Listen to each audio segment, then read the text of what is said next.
February 23, 1945, Mount Suribachi, Iwo Jima. The wind tore across the black volcanic rock, carrying the smell of burnt metal and cordite. Marines clawed their way up the slope, exhausted, bleeding, but relentless. Below, the beaches were littered with landing craft, tanks jammed in sand, and the wrecks of men and machines that had not made it past the first line of fire. Above, the summit of Suribachi loomed like the jagged crown of a dying world. That morning, after days of brutal inch-by-inch combat, a small group of Marines reached the peak. They raised a pipe, wrapped with a small American flag, over the smoking crater. It was not the flag that would make history, not yet, but in that moment, for the men who saw it from the beaches below, it meant one thing: the mountain was theirs. Down on the black sands, hundreds of men stopped fighting and looked up. Some cried, others just stared, too numb to feel anything. For them, the sight of that flag meant the battle might finally be turning. But for many, it would only be the halfway mark of a nightmare. The Pacific War had been grinding for nearly 4 years. Every island, every mile of ocean, paid for in blood. The Japanese called Iwo Jima the gateway to Tokyo. For the U.S. Marines, it was something else, the last stepping stone before they could strike directly at the Japanese homeland. But what made Iwo Jima different wasn't just its geography. It was what waited below the surface. The island was honeycombed with tunnels, bunkers, and artillery positions carved into the volcanic rock. The defenders had turned it into a fortress. There was no front line. Every cave was a gun nest. Every ridge concealed death. The U.S. assault on Iwo Jima was a lesson written in pain. A demonstration of what it truly took to break a determined enemy entrenched in impossible terrain. But while the Marines bled on the beaches, the story that shaped their victory, the story of how America had built the means to reach that island at all, was unfolding thousands of miles away in the factories of Detroit, Chicago, and Los Angeles. Because behind every inch of ground won in the Pacific was a machine, and behind every machine was an idea, a man, and a factory. In early 1943, as Europe burned and the Pacific smoldered, Detroit began to roar. At the massive Ford Willow Run plant, engines thundered day and night. The smell of oil, steel, and sweat filled the air. The assembly lines never stopped, not even for Christmas. Men and women who had once built cars were now turning out bombers, one every 63 minutes. The B-24 Liberator, a long, hulking machine of aluminum and firepower, was taking shape in what had once been farmland. Rows of wings, fuselages, and gun turrets stretched farther than the eye could see. Each bolt, each rivet was a statement of American industrial might. And it wasn't just Ford.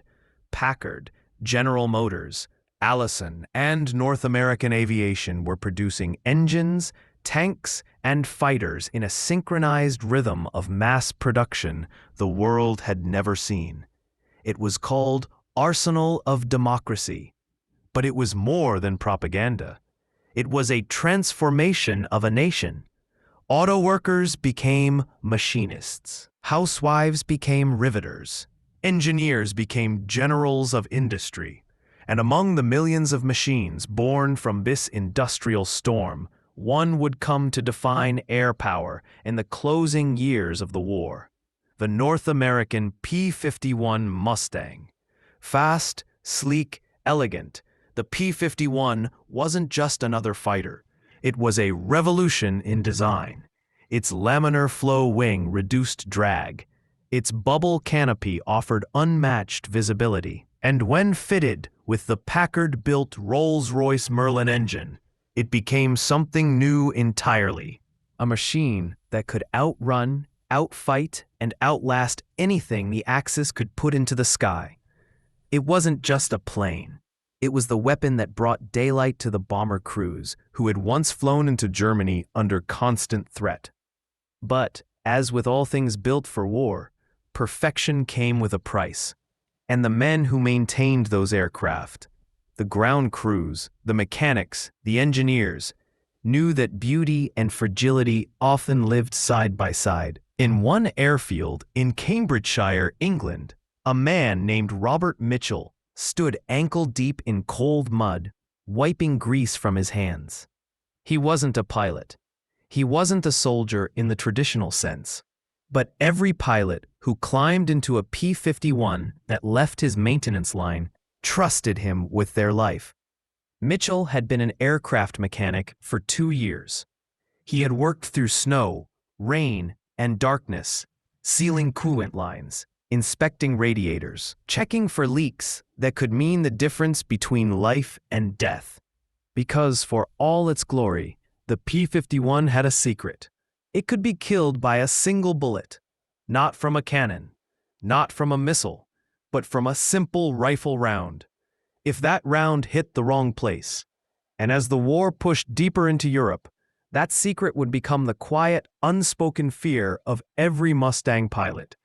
By the spring of 1944, as the Allies prepared for D-Day, the 8th Air Force had grown into a colossal force over England. Each morning, hundreds of bombers lifted into the sky, B-17s and B-24s, forming vast formations that stretched across the horizon. Behind them came their escorts, the Mustangs, sleek, silver, and deadly. At 30,000 feet, the P-51 was a predator. Its Merlin engine sang a high-pitched song as it dove through the cold air, its guns tearing through enemy aircraft. But at low altitude, strafing airfields, trains, and convoys, it became something else entirely, a target. The German countryside was alive with small arms fire. Every farmhouse, every truck, every hedgerow could conceal a rifle or machine gun. And one lucky shot could punch through the thin aluminum skin beneath the cockpit, into the belly of the plane, where the radiator sat. That radiator was the Mustang's lifeline. It carried the coolant that kept the engine alive. Lose it, and the clock began to tick. 3 minutes if you were unlucky. 7 if you were lucky. That's how long you had before your engine seized. Every mechanic in England knew those numbers. Every pilot did too. A single round, that's all it took. It didn't matter how skilled the pilot was, how many victories he'd scored, or how high his altitude. Once that coolant line was hit, the aircraft's fate was sealed. 3 minutes if you were unlucky, 7 if you were lucky. The size of the hole determined how fast your coolant drained. A 20mm shell left you no chance. The system would empty before you could call for help. A small rifle round might take longer, but the result was always the same. The temperature would start to rise. The pressure would drop. The Merlin would begin to shake, its 12 cylinders screaming in protest. And then, silence. Mitchell had seen it too many times. He would watch the damaged Mustangs limp back from missions, streaks of white glycol vapor trailing behind them, like ghosts unraveling in the cold English sky. Some made it to base, many didn't. That white vapor, it wasn't smoke, it was the pilot's life evaporating. Rodriguez, one of the senior mechanics on Mitchell's team, explained it best one night in the maintenance tent. He said the P-38 Lightning's got 2 engines, 2 cooling systems. If one takes a hit, she can still limp home. The Mustang's only got 1, no backup. 1 leak and she's done. And he was right. The P-38's twin boom design gave it redundancy. 2 engines, 2 radiators, twin lives. If one was bleeding coolant, the other could carry her home. The Mustang had no such luxury. Its power, the very soul of its greatness, came from a single Packard-built Rolls-Royce Merlin engine. It was a mechanical symphony of precision. 12 cylinders in a perfect V, each one tuned to produce a balance of power and grace that had never been seen before in the sky. But such perfection demanded fragility. The Merlin supercharger, a two-stage, two-speed marvel, forced compressed air into the engine at high altitude, keeping power consistent even above 30,000 feet. But compressing air creates heat, enormous heat. The air coming out of that second stage could be 200 degrees Celsius hotter than when it entered. If that heat wasn't removed, the fuel-air mixture would ignite prematurely, detonating inside the cylinders and tearing the engine apart from within. So the Merlin had an intercooler, a complex coolant loop that absorbed that excess heat before it reached the combustion chambers. The coolant from the intercooler and from the main engine system met in a single radiator, located in the Mustang's belly. A masterpiece of aerodynamic engineering, that radiator intake was designed not just for cooling, but for thrust. At high speeds, the air passing through it actually produced a small amount of forward push, a phenomenon known as the Meredith effect. It made the Mustang faster, more efficient, almost alive with aerodynamic intelligence. But there was a cost. That belly scoop, that elegant design, was also the aircraft's greatest weakness. It was a perfect target. A single round from below, even a lucky one from a rifle, could pierce that exposed radiator or the thin aluminum coolant lines running through the fuselage. Once that happened, the engine's clock began to tick. The coolant would spray out, flashing into white vapor as it hit the cold air. Temperatures climbed rapidly. 80 degrees Celsius, 90 degrees Celsius, 100 degrees Celsius. At 110 degrees Celsius, the system was at its limit. At 115 degrees Celsius, the oil started to break down. At 120 degrees Celsius, the engine would seize. And when it did, the propeller stopped spinning. The roar vanished. Then came silence, the kind of silence that could kill a pilot. Mitchell often thought about the contrast. The P-47 Thunderbolt, the big, heavy brute of a fighter, could take hit after hit and still bring its pilot home. Its radial engine was air-cooled. No coolant, no radiators, no fragile plumbing. It could fly with 2 cylinders blown clean off. He had seen one come back once, its cowling riddled with 40 bullet holes, 3 cylinders destroyed, oil leaking like blood. The pilot had landed, climbed out, and laughed. The engine still ran. You couldn't do that in a Mustang. The Merlin was an artist's machine. It sang like an orchestra, but it couldn't take a punch. And war, Mitchell thought, was a brutal boxing match, not a concert hall. He had seen pilots crawl from wreckage, their faces still blackened from smoke, shaking uncontrollably. They'd tell him the same thing every time. Coolant hit. Those 2 words were all it took to explain everything. In June 1944, Lieutenant William Davis of the 354th Fighter Group learned that truth firsthand. He had flown 21 missions, 4 kills, confident, skilled, the kind of pilot who seemed invincible. On June 8th, Davis and his flight were tasked with strafing a German convoy near Caen. Trucks, staff cars, a few motorcycles. The kind of soft targets that looked simple on paper. They dove from 2,000 feet, guns blazing. Davis hit the lead truck. It exploded, the convoy scattering like startled insects. He pulled up, rolled, and lined up for another pass. That's when he felt it. A hard, metallic crack, followed by the faint smell of sweetness. That smell, glycol. He glanced at the gauge. 90 degrees Celsius. Then 95. Then 100. Coolant hit, he called over the radio. He leveled out and turned west toward the coast, hoping to make it back to England. But the vapor trail had already started. Thick, white, unmistakable. Temperature at 105.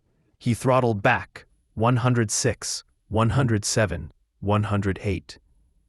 At 110 degrees Celsius, he opened the radiator flaps manually, hoping to squeeze out a few more minutes.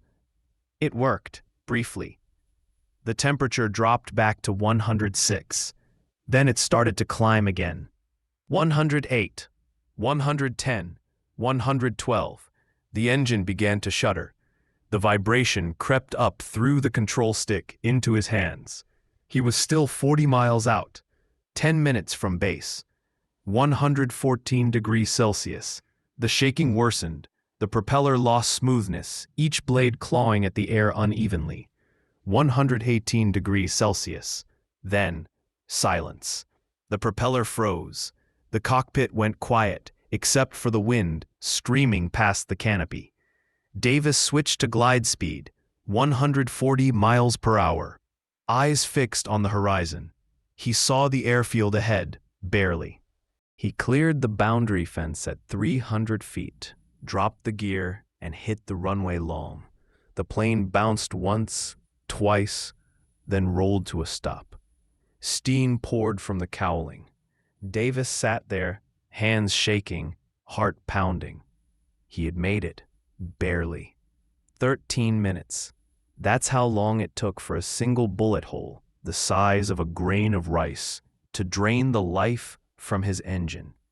The next morning, Mitchell inspected the wrecked P-51. He found the entry point, a small puncture through the aluminum skin just ahead of the radiator intake, probably a 7.92 millimeter German rifle round. It had passed through the fuselage structure and clipped the coolant return line. Not even a direct hit, just a graze. Enough to kill an engine worth thousands of dollars, and almost kill a man. The Merlin was beyond saving. 2 cylinder heads cracked, pistons scored, valve seats melted. The aircraft would fly again, but only with a new heart. Mitchell stared at the hole for a long time that morning. It was so small, a hole you could plug with your fingertip.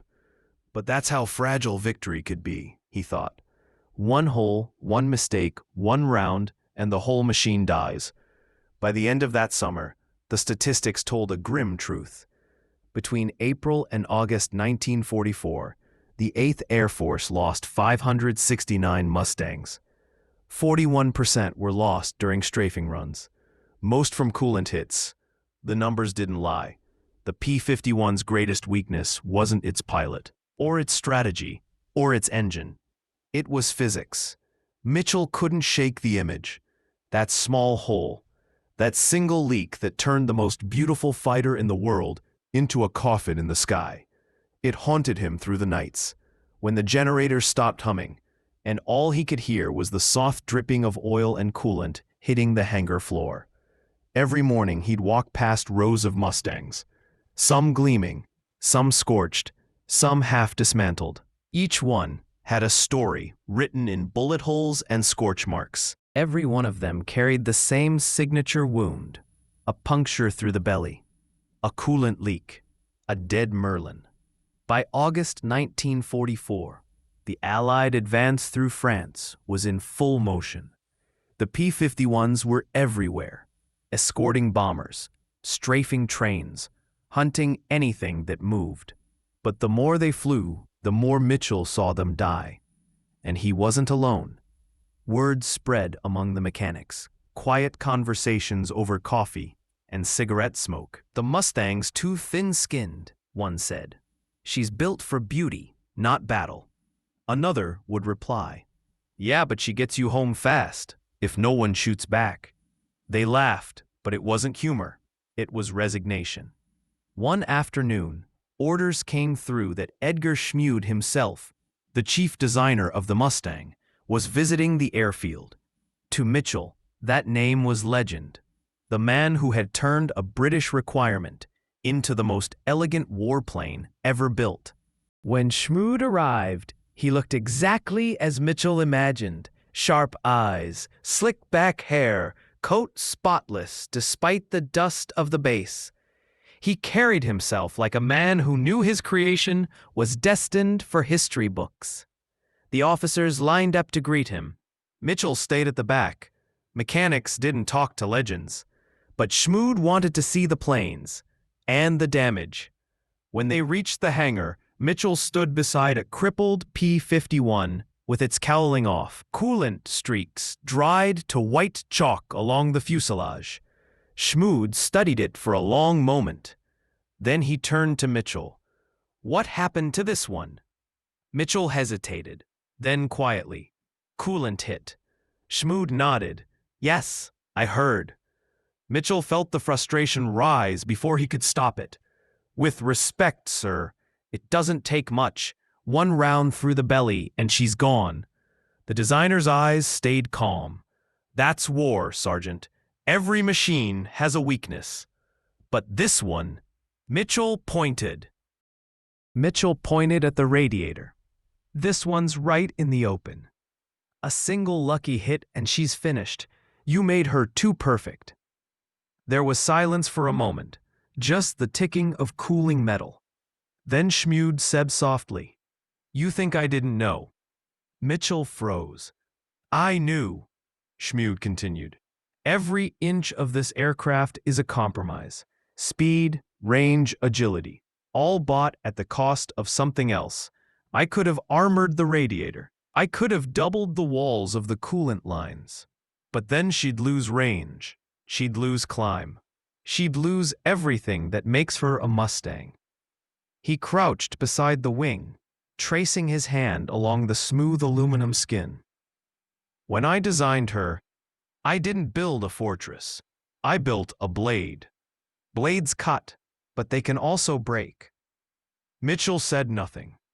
Schmood stood, brushing the dust from his hands. The Mustang's purpose was never to survive hits. It was to make sure the enemy never got a chance to fire. And with that, he turned and walked away. That night, Mitchell couldn't sleep.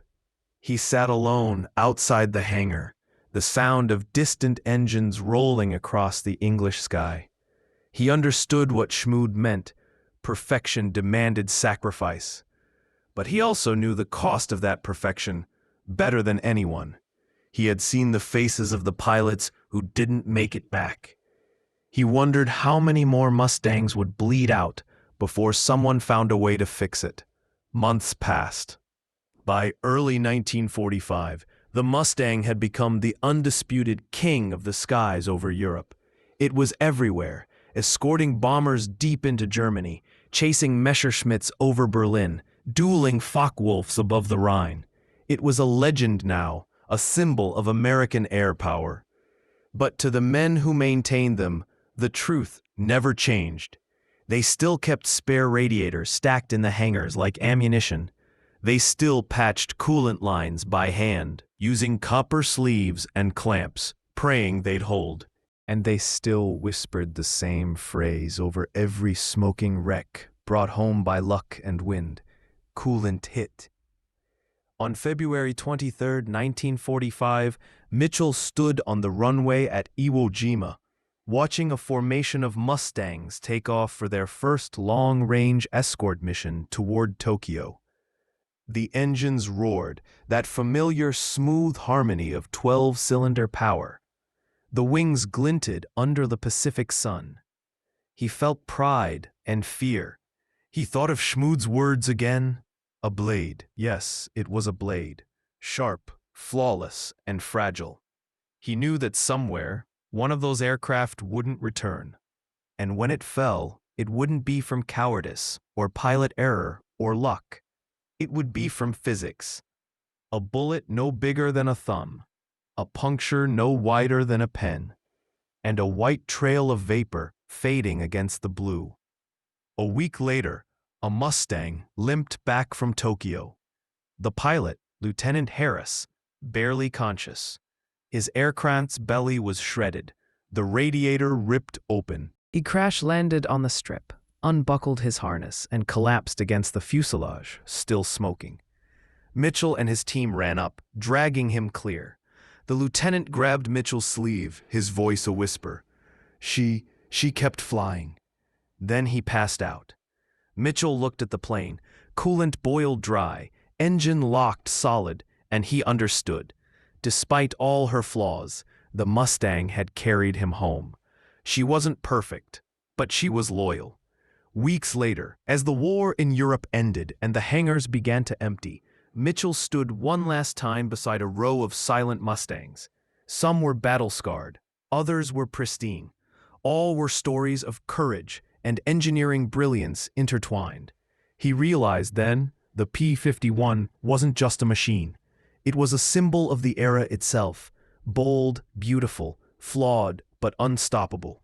A creation born from urgency, sustained by ingenuity, and immortalized by the men who dared to fly it. When people today see that photograph of Iwo Jima, the flag rising against the sky, they think of victory. But for the men who fought in those skies, victory was something far smaller, far more fragile. Sometimes it was just making it home before the coolant ran dry. History remembers the P-51 Mustang as the aircraft that won the air war, the guardian of the bombers, the sword of the sky. But behind every flight was a race against time, against heat, pressure, and the laws of physics themselves. If you found this story fascinating, there's more waiting for you.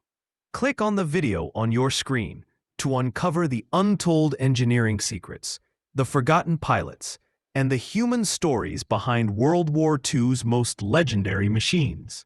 Subscribe, stay with us, and keep history alive.